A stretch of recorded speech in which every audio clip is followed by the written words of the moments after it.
Over in Raleigh County, now where an annual expo is raising money and having fun.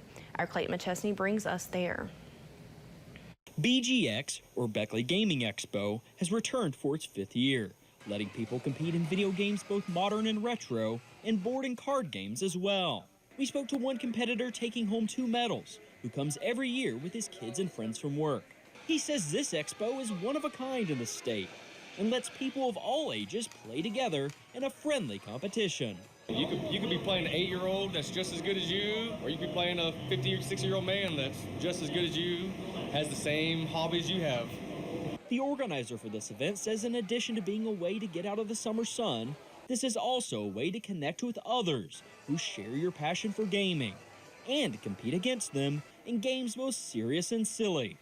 Video games are more widely accepted nowadays, so it's great to have a place where they can come together, play games that they grew up with, or try new games, play in tournaments, try to win. I won 2nd place today in the Princess Peach tournament, so, just something fun to do. But this event wasn't just created with games in mind. This raises money for Away, formerly known as the Women's Resource Center, who help people in situations like domestic violence, sexual assault, and stalking.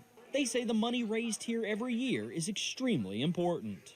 We are typically grant funded. We are mostly grant funded, but there's a lot of kind of gaps that end up happening when we are working with grants.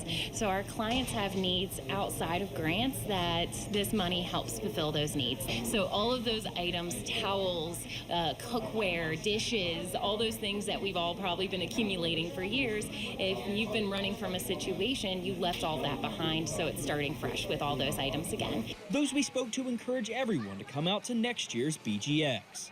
Even if you aren't a gamer, you can help fill a need in your community and may discover a new hobby along the way. Here for you in Beckley, I'm Clayton McChesney, WVVA News.